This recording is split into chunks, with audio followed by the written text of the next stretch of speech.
All right, welcome to Peace of Mind Radio Podcast. I am Brian Ramsey. That still is Chris Vaughn. And this is ex-Mr. Producer Aaron McAndrew. He was behind the, he was producing it. And now we have Eric, who was here yesterday. He's now producing it. So when we refer to Mr. Producer, we're talking about Eric Douglas back there. Anyway, all right, so first that we didn't do last week, we're going to do this week, our phone number. As you're watching this, if you or if you're listening to this, and you find us interesting, you want to come see us, we do not charge for first meeting with anybody. You can come in and talk about anything you want. Come pick our brains and say, hey, I heard you guys talking about this particular subject, and I want to know more about it. I want to know kind of how you guys do things and how you might see this particular issue or best practices with something. Come see us. Phone number for us, 502-200-5210. You can check us out on our website, FWP. I think Mr. Producer's probably putting it up there. Yeah. But for those of you on podcasts, it's FWP, Frank William Paul, partners.com. You can go on there and then pull up the team, click on any of our beautiful mugs, and you'll pull up our calendar. Not that any of us, we all have a face for radio, trust me, but at least you'll be able to pull it up and you can schedule meetings. Comments there. What? There's just so many comments I can make there. Well, hey, it's, reality. He says that while we're looking into a camera. Yeah, I know. Look, he's got the filters on like high level. That's true. To make us more of a better appearance than anything. But anyway, all right, so we're now talking about us. All right, so today, interesting topic. Did come up from a conversation I had with a client as of this morning. It's happened on multiple occasions, but this particular phone call I got this morning, we all were giggling about it in our meeting. And so we're like, hey, let's do a topic on it. So today's topic is about just having an organized estate plan, right? We see this all too often where, and I'm going to give you the example of the client in a minute, but all too often, folks that walk in here that luckily we get a hold of and we're like, hey, you need to get organized here. And we help them get organized. That's part of what our service is. But we find that clients come in here and boy, they're just so disorganized. They've got stuff everywhere. Even the ones that think they're organized. Oh, yeah. I mean, look, even we're in the business, and I would say that I do, and I'll talk about what I do, but let's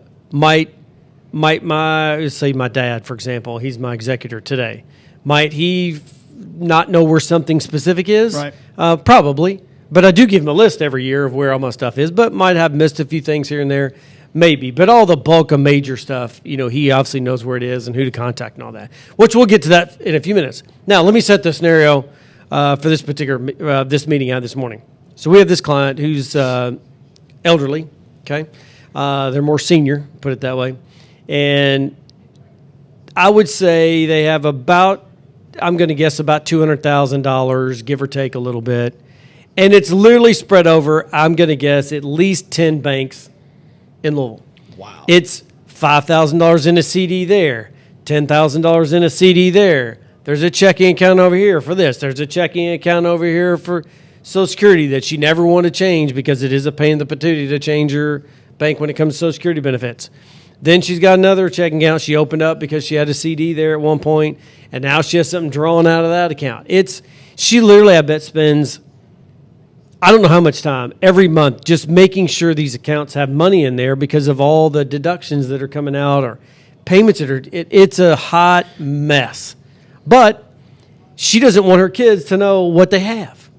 Now they have other money too. Okay, so they actually have some money. But it's like, oh, you have so much going on that when you pass away, your kids are going to mourn you when you're, for the first 3 days you're gone, right? Or up until they put you in the Hopefully longer ground. than 3 days. But. Until they know that they're now the executor, right? And there's really nothing there, and they're going, "What in the world do I do first?" Right? And then 6 months into they're settling your estate, they're going to be cussing you because you didn't have stuff in order, and we see that a lot. Oh yeah, we actually, when I was at a previous life in this world, we literally were hired on multiple occasions from executors because they're like, "I give up. There's no way I can do this. I'm out of town. They didn't have stuff organized. I give up. I'll just pay you to do it." And so that was a revenue source. Well, it's not a lot of fun to be an executor anyway. Well, that's true. Most of the time you're doing it for a family member that you cared about, right? So the question that I would ask you when you were doing all those is the biggest pain to an executor the lack of organization? Oh, absolutely. I mean, there are other pains too, but probate's a pain in the rear end. Sure. But it's just finding out where stuff is, because literally what you're having to do is go to the mailbox, right? You're having to maintain that mailbox or that address so that you can get the mail in. You're like, oh, well, here, they've got an IRA at Fidelity. You got to weed through all the junk mail while you're doing it. And you're like, what's what? Didn't know they had an IRA there. And then it's not like some of the account stuff you get on a monthly basis. Those are pretty easy to find. Right. But some stuff you get on an annual basis, like if they have an annuity or a life insurance policy. Yep. May not know where it is. You only get one statement a year. Yep. So that can be the other. What's been your experience with that? I mean, along the same lines of that you just mentioned, is I did have a client as well that passed away, or not, they hadn't passed away yet. Somebody had passed away. Their advisor had passed away. The spouse, which was the wife at the time, has outlived the husband by 25 years at this time. Right. The advisor, they kept everything like in like a brief, so it was like a briefcase almost. You open it up and there was stacks of stuff. And I'm telling you right now, I found statements that were on ditto paper, like back from before I was even alive. So, right. And they were hanging on to all this stuff. So they were almost too organized. Right. Because there were times where I was helping weed through these the statements and the files here that I'd pull out an account, and you know how many companies have bought other companies over the course of the last 30 years or so, that they wouldn't even know what account that was. right. So long story short here, this took, it still is a client to this day, but this took about 6 to 9 months before we could get through the entire thing. And the hardest part that we haven't even mentioned yet for me was the fact that if I'm calling these companies, they're not going to talk to me. I've got to get the client on the phone, or I got to get the power And you're of attorney saying you on as phone. the advisor, right? Me as the advisor. Yeah. Correct. And it's also true.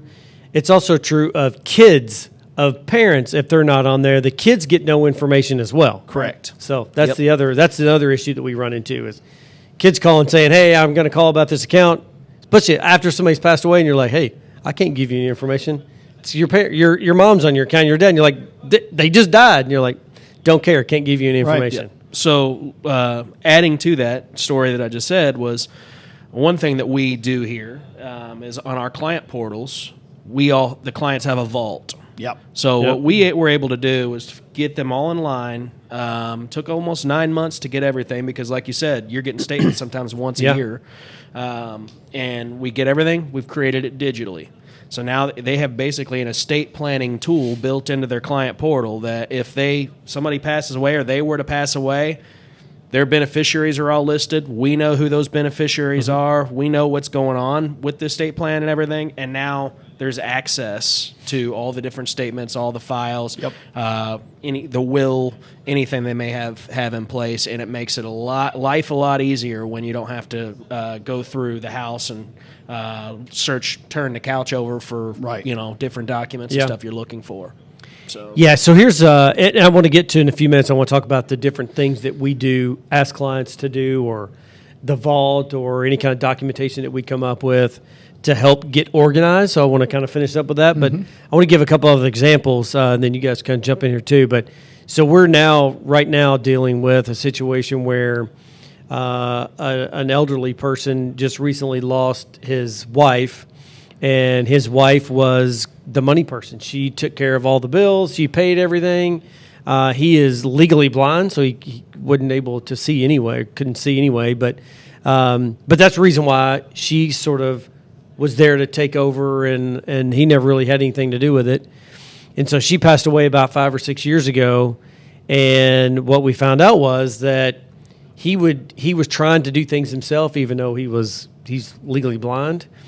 And so we had somebody sort of step in, and now we've got an attorney involved. We actually have a power of attorney, so we're kind of cleaning things up. But the issue is that as we're going through mail, we found checks that were 2 years old, made out to him, that were never deposited because he didn't know. He didn't know what I guess he didn't know or didn't pay attention to it or whatever the case was. So again, that's another issue of of not not being the day-to-day money person, losing that spouse or significant other, then just having financial chaos is really what this person referred to it as. So it doesn't always happen when you're dead. You can still be alive and have just financial discord and not know where things are, and it's a mess. So there's no telling how long it's going to take to get things cleaned up. But we did have a power of attorney appointed, was appointed by the court. So he almost has like guardianship in a way. We had to get an attorney involved to get that done, and so it was kind of a mess. But we're now in the process of cleaning everything up, right? So we're going through and. Which is not a fun process. No. And there's real estate involved. There's a farm involved. I mean, there's all kinds of stuff involved in it. So it's been a real challenge for everybody involved, just to find out where stuff is. Yeah. That's the challenge. And he didn't even know. That was the other crazy thing. So he really didn't know. So I've seen that multiple times. I mean, I've got several widows and widowers that became clients of mine because the spouse had passed away, and with several of them I can think of right off the top of my head, they were not the money person. Yeah. Now, they're all intelligent. Most of them are fairly well educated, but they don't know where everything is. I've got one lady that did not know how to reconcile a checkbook. And we're not talking about young people that are kind of doing things a little bit of a different way now. We're talking about somebody that has done things the old-fashioned way their whole life, had no idea how to do it. We spent an entire day paying off bills and reconciling checkbook. And she looked at me and she said, "Do I need to enter every receipt when I use my debit card into my checkbook?" I said, "Yeah, that's the only way to do it right." And she pulled out a wad like this. I mean, it was basketball size of receipts from this big purse that she had. There were thousands of dollars that had been spent that there was no accounting for. So what I would tell you is, if you're the money person in your household, you need to teach the other person where everything is, how to handle it, because you do not want, you're already under duress when you lose a spouse. And now you don't even know how to pay the mortgage or to turn to keep the lights turned on. Yep. Yeah. And the other thing the other thing that's interesting about the software you're talking about, I think we're talking about the same software. Don't talk about it, because then that's the secret. You have to come in and see us if you want to know about this special secret sauce software we have. But the interesting thing is, so as you guys know, we had this conversation. So I just took my girlfriend through that software package, and she had to update a few documents. So we updated everything, and you can actually we sent her mother the link. So now her and her mother, and she was fine with it. We did talk about that, but so now her and her mother both have access to this vault, as you're calling it. I think it is called the vault, isn't it? Mm-hmm. Yeah. Okay. All right. So, but they both have access to it. So should something happen to her, her mom knows. I just log in, and right there everything is. So we literally went through and said, listed on that website all of her assets and all that good stuff. So at least her mom sort of has a general idea of where the majority of everything is. So again, that's another thing that if you could just do that, you're going to be makes life a lot easier. For the people who it's not going to be easy. Obviously, they lose you, or you lose somebody that close to you. That's not easy. It's hard enough. Makes life a lot easier when you're not having to turn. You're already going to go through their house. You're already going to have to do all that hard stuff. But you don't want to have to be digging through paper files and all the trying to find. Well, and digging through paper files. I think back to when my mom passed. Mom considered herself to be highly, highly organized. Well, by her standards, she was. In her mind, she was. By mine and everybody else's, we couldn't find anything. It took months of rifling through decades-old paperwork. So doing it in a system like that helps whoever's left, your survivors. They can find things. Yep. Yeah. And there's a such thing of being too organized. Some people still have these big, tall file cabinets from the 80s in their house or 70s in their house, and their drawers are completely full. That's exactly what I'm talking about. From statements. Yeah. That you don't even need anymore. Every statement from everything they've ever done in their life. Yep. Yeah. So what are some of sort of give us an idea. A client comes in and you're talking about sort of being organized. What are some of the things best practices that you guys typically walk a client through of, hey, make sure you do this, make sure you do that, I'd encourage you to do this? What are some of the things?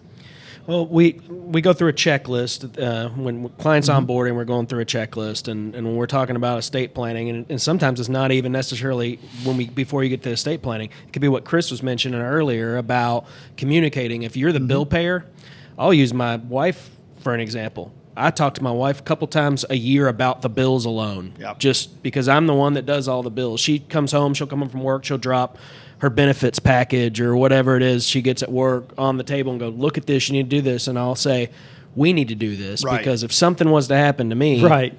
she's going to have to take care of that. So, Or Jimmy the pool boy will. I mean, That's a different that, story. yeah, I know. That's more of a conversation. You guys, if you ever come see us, Jimmy the pool boy is my common phrase. But anyway, go ahead. So we'll go through a checklist as to what kind of conversations they should be having, Yeah. what do we need. We do have that. Obviously, what can we save in the vault, and even like passports, things like that, Yep. in case you lose that. So we go through a checklist as to how they should get their financial world in order. Yep. And that certainly helps. But at the end of the day, we can, as advisors, we can kind of guide them into what they do, but they have to be able to do that. Yeah. I think that helps. Those conversations around it with that checklist and everything will help. But getting in your life in order, organized, is extremely important. Yeah. I was going to go with the checklist thing as well. It's not just a matter of organizing. That's all true, but there's a lot of things that you don't think are that important. But by going through a systematic a finding of all of those important documents or decisions that have to be made, one of the things that you very rarely see in estate documents is what your wishes are when you pass away. And your survivors are guessing at what you wanted. Well, I think she said that she wanted this. Man, you don't want somebody who just lost a spouse or a parent, maybe 2 days before coming up with things like this. So going through that process, that checklist of documents and wishes and beliefs will help kind of organize everything for you. And then I don't think that there's a right or a wrong answer as far as where you put everything, but it is important that other people have access to it. Yep. I've heard people say, well, put everything in a binder. What happens if you have a fire? Yeah. Now what? So just making sure that other people know where all the documents are, the software we're talking about, where a parent or a family member has access to it from outside. Yeah. Those are all great things to do. Yeah, keep in mind that, in some of your estate documents, it's great to have a digital copy of it, but you actually have to have the have to have the original. Yeah. So it may not always be that storing digitally is what you need. Sometimes you need the original. So just keep that in mind. And whoever does your estate work will let you know which ones you have to have, which ones copies are acceptable and that kind of thing. The one thing I tell you we have a couple great resources that we sort of will walk clients through to say, here's where I do all my banking. Here's where I have a life insurance policy. Here's where I have my investments. But at the end of the day, what we encourage all of our clients to do is just give them a name to say, if something happens to me, reach out to Aaron. Aaron knows everything. If something happens to me, call Chris. Chris knows everything. And while we don't have access to everything, we probably have done some sort of notes in our file or something in a financial plan where we have a list of everything that you have. And so at least we can sort of help that executor or beneficiaries or however you want to look at it, at least guide them in the right direction, right? But I will tell you one thing I do is I have a spreadsheet and I list everything. I don't list how much is there. You could, but I don't necessarily do that. That changes. Yeah, I will list, like I have a life insurance policy. I list who it's with and the policy number, things like that. But like investment accounts, I just say they're at Schwab. I don't say how much there is. I just say it's at Schwab. I have a couple other things that I say reach out to this particular person because they will know what it is. So as long as you have something like that, because a lot of times this conversation is a bit morbid and you have an issue for people to have that morbid, thought process or conversation. So they'll have a tendency to not do it. But if you just want to, beat your chest and say, rah, look how much I'm worth. If you want to just do that and you just say, hey, here's my full balance sheet. And you just, instead of putting a number out there, you put out there who the best contact is for that particular asset. That's really what you need to do. And again, we have a resource. So if you don't have the estate plan documents that you want, call us. We can walk you through it. We got a great process in place to do it. If we need something more sophisticated, we have in-house counsel. We have everything you need. Plus, we have that particular software. I think what Aaron was talking about. has that vault. We can load everything in there. You can share that vault with beneficiaries or your kids or girlfriend, boyfriend, whatever you want, a mistress, whatever you want. We don't really care who you share it with. But anyway, but we have all those resources, right? So that's the point, is if you don't think you're that organized and you just want somebody to organize you, just like if you went to, a Bed Bath & Beyond or something, and you said, hey, I need organization here. They got that whole section called organization, right? It's kind of the same thing, right? So we can help you get organized, and we're happy to do that for you. So look us up. Come see us. We don't charge for it. You can come in and talk to us and say, what does all that mean when you say organized? How can you help us out? What can you do for us? We're happy to walk you through that. Any other comments, questions about this particular subject? No, not really. Okay. All right. I think we hit it all. Yeah. So make sure you tune in every week. We'll be happy we put out content every week. We'll be happy to answer any questions you might have about any of the subject matters we cover. Phone number for us, 502-200-5214. Make sure you tune in last week. Chris had a pretty good... 5210. What did I say? 5214. Oh, 5210. Sorry. I knew there weren't 5214 enough is me direct. After the conversation last week, I knew there weren't enough zeros there. 5210. Sorry, that's the main number. You'll get any of us. But if you call me, that's fine. We'll get you directed wherever you want to go. But anyway, last week we talked about sort of surrounding yourself or teamwork. So make sure you go back and watch that one. That was a very good one. That was Chris's idea. So that was his subject. But anyway, if you got any questions and if you have any subjects you want us to address, are happy to do that. Yeah, we'd love to hear. Yeah, a couple of the ones we've done have been things that clients have said, hey, I want you to address this. So we can do that too. But anyway, does anybody want to sign us off, do that thing that Eric normally does? I am not technologically savvy. Basically, if you're watching, hit the subscribe button. Is red. And you get our Mr. content every back week. here shaking his head at us right now. I think he's disgusted with us. If you're listening to us on podcast, make sure you like and review and give us a thumbs up and all that other stuff. It just helps us. YouTube, you hit the red subscribe button. I said that a minute ago. Anyway. I'm behind. Anyway. You know what you need to do. Anyway, you guys have a good week. We will talk to you next week. The information given herein is taken from sources that IFP Advisors, LLC, doing business as Independent Financial Partners, IFP, IFP Securities, doing business as IFP, and its advisors believed to be reliable, but it is not guaranteed by us as to accuracy or completeness. This is for informational purposes only, and in no event should be construed as an offer to sell or solicitation of an offer to buy any securities or products. Please consult your tax and/or legal advisor before implementing any tax and/or legal related strategies mentioned in this publication, as IFP does not provide tax and/or legal advice. Opinions expressed are subject to change without notice and do not take into account the particular investment objectives, financial situation, or needs of individual investors. This report may not be reproduced, distributed, or published by any person for any purpose without IFP's express prior written consent. Securities offered through IFP Securities, LLC, doing business as Independent Financial Partners, IFP, member of FINRA and SIPC. Investment advice offered through IFP Advisors, doing business as IFP, a registered investment advisor.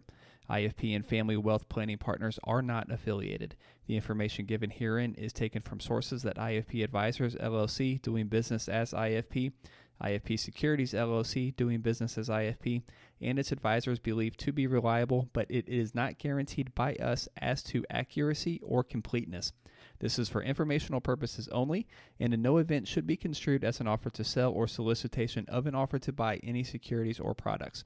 Please consult your tax and/or legal advisor before implementing any tax and/or legal related strategies mentioned in this publication, as IFP does not provide tax and/or legal advice. Opinions expressed are subject to change without notice and do not take into account the particular investment objectives, financial situation, or needs of individual investors.